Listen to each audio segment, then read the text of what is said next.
Hi everyone, it's Graham again and welcome back to my channel. So today I am here with my April reading wrap-up. I read 7 books in April, I DNF'd 1 and I'm carrying 1 book over into May. So without much further ado, let's get into the books. So the one that I'm carrying over into May is The Netanyahus by Joshua Cohen.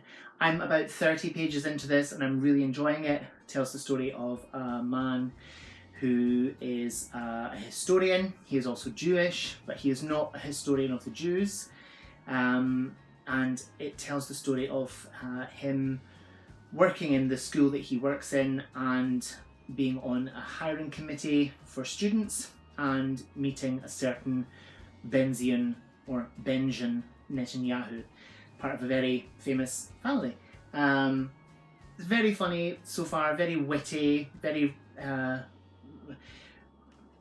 well written, and I feel that I'm going to really get on with this book. This book is published on the 5th of May by Fitzcarraldo Editions, and I would like to say thank you to them for sending me this book. So yeah, that's The Netanyahus by Joshua Cohen. I hope to get that finished in the next couple of days. The book that I DNF'd was April's pick for Sykes and Savage Book Club that's run by Simon Savage and Melanie Sykes, and the choice was Exciting Times by Naoise Dolan. I started off really liking this book and I got to like about page 50 or so, maybe page 70 or something, and I just couldn't go on. I just wasn't gelling with the characters. I didn't like any of them, and I just didn't enjoy it. So yeah, I made a promise to myself at the beginning of the year that I wouldn't continue on with books that I wasn't enjoying. And I believe that a lot of people enjoy this, a lot of people really like this book, but it just wasn't my cup of tea. So if this is your favourite book, I'm sorry, but yeah, reading is subjective and I didn't like it. So yeah. The next one that I did finish in April is Dr. Jekyll and Mr Hyde by Anthony O'Neill. I adored this. This was so good, and I buddy read this with Julie over at the Hungry Bookworm, and I think she liked it as well. It tells the story of it's so long ago now since I read it. Dr. Jekyll's lawyer, Gabriel Utterson, and it's 7 years after the events of the original story, Dr. Jekyll and Mr Hyde, written by Robert Louis Stevenson.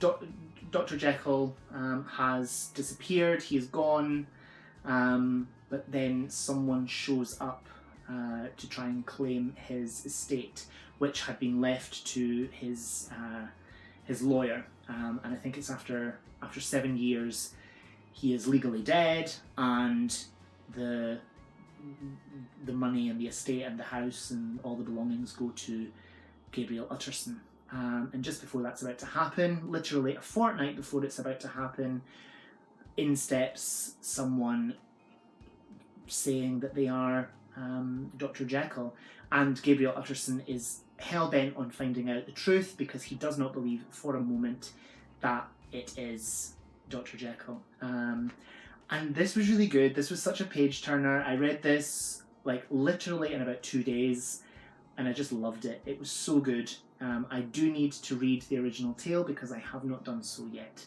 But yeah, if you're looking for a sort of spooky kind of sequel, this is just the ticket. It's very good and very well written and quite dark, and I liked it.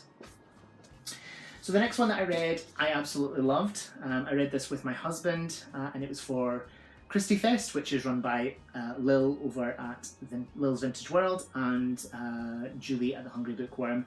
And yeah, I read this with my husband, and we read it with everyone else during Christie Fest, everyone else who takes part. And I loved this. This is Murder at the Vicarage by Agatha Christie. Anything Agatha Christie I adore. This was the first full novel of Miss Marple, and it was published in 1930. A church warden has been murdered, and yeah, Miss Marple steps in. Gossip and scandal, or scandal and gossip. Scandal and tea. Tea and scandal. Tea and scandal at 4:30. That took a while, but I got there. She steps in and helps to solve the crime, but not through any sort of detection. She's a lot different to Poirot in that way. She studies people and human nature, and yeah, it was just so good. Very twisty, typical Agatha Christie, and it's one that I feel that I'll probably read again. Yeah, I really like this. This was brilliant. So the next one that I read was April's Pick from my husband's TBR jar that he created for me. I weirdly enjoyed and disliked this at the same time. And I know that sounds really strange, but yeah, it was A Journey to the Centre of the Earth by Jules Verne. I found it really, really good and exciting in places, but then in other places I found it the most tedious and dry thing that I'd ever read.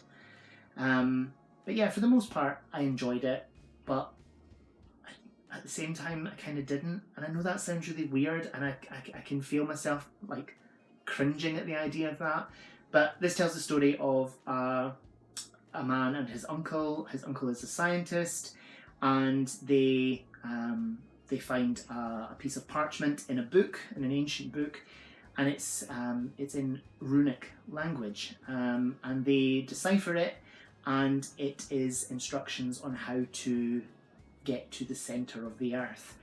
And yeah, it's a classic, and I'm glad that I've finally read a Jules Verne, because it was fun, but also dry.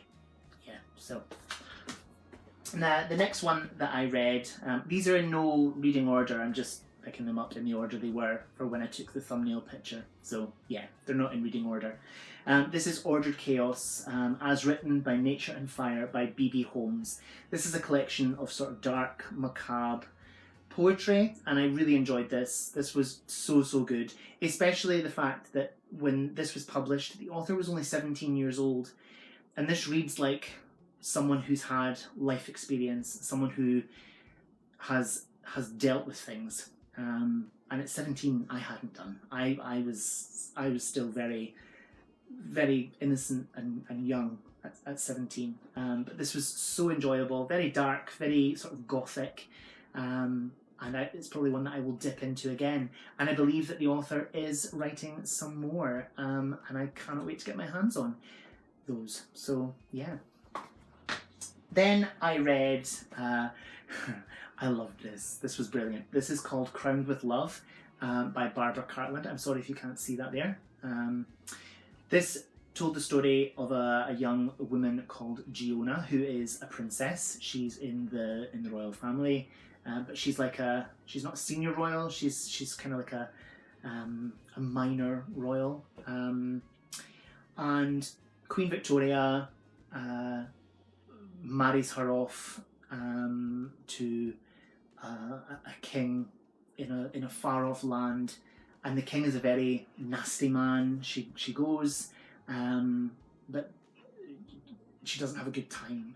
On the day of their marriage, they don't end up getting married, but on the day of their marriage, he slaps her about, and he's just very nasty to her, and she's just deplorable. I hated him so much. But there's also another character in this called the Invisible One, who we find out is the true king of the country that she has gone to, which is a country called Slavonia or Slovenia. I can't remember.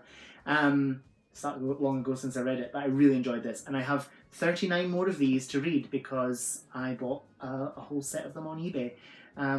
It's just pink and fluffy and feathery and pure, and I really liked it. It was so good. So the next thing that I read was another collection of poetry, and it's in this lovely slipcase because it is a folio edition.